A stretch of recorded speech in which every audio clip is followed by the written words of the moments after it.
ఏమీ లేదు సార్. ఏంటి సార్? ఓ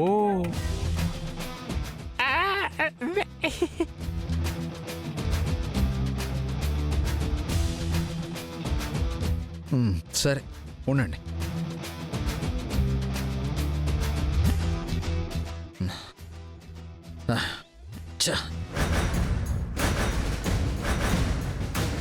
ఎక్కడ దొరికారా వీళ్ళు?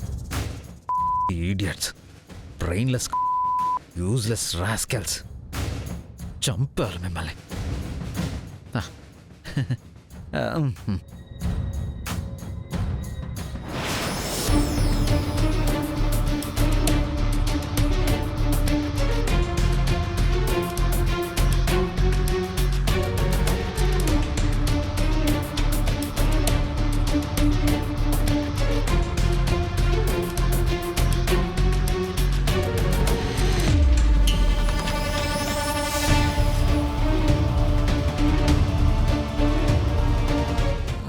జాను దగ్గరకు వచ్చాను.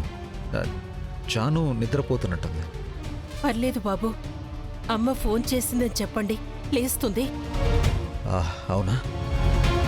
పాపం తనకి రాత్రంతా నిద్ర లేదు. ఒక్క నిమిషమే బాబు, తర్వాత పడుకోవచ్చులే, మాట్లాడమని చెప్పయ్యా. ఓకే. జాను, జాను. అబ్బా ఏంటి సార్?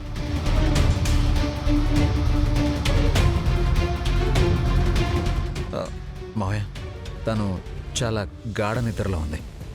లేవగానే నేను చేయిస్తానుగా. బాబు దయచేసి ఒక్కసారి దాని మోహన్ చూస్తాను బాబు. లేపు బాబు. సరే.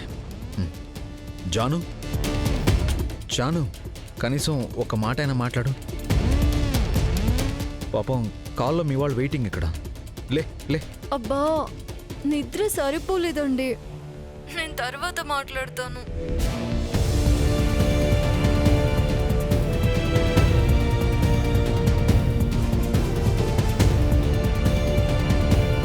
చూసారుగా, పాపం తనకి నిద్ర సరిపోవలేదంట. 5 minutes ఆగమంటుంది. లేదు బాబు, నేను జాను చూడాల్సిందే. పర్లేదులే లక్ష్మి, బాగా అలసిపోయింది అంటున్నాడుగా, తర్వాత మాట్లాడొచ్చులే. బాబు, మీరింతకీ హైదరాబాద్ ఎప్పుడు వస్తున్నారు? జాను ఎప్పుడంటే అప్పుడే వస్తాం మావయ్య. సరే బాబు గారు, టేక్ కేర్. బాయ్.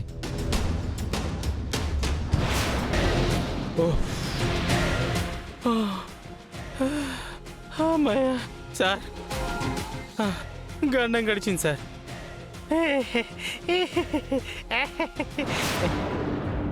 ఏమండి, మనం చూసింది నిజంగా మన జానుయే అంటారా? అల్లుడు గారి గదిలో జాను కాకుండా ఇంకెవరు ఉంటారు లక్ష్మి? అవునమ్మా, జానుయే అయి ఉంటుంది. కాల్ చేస్తుందిలే.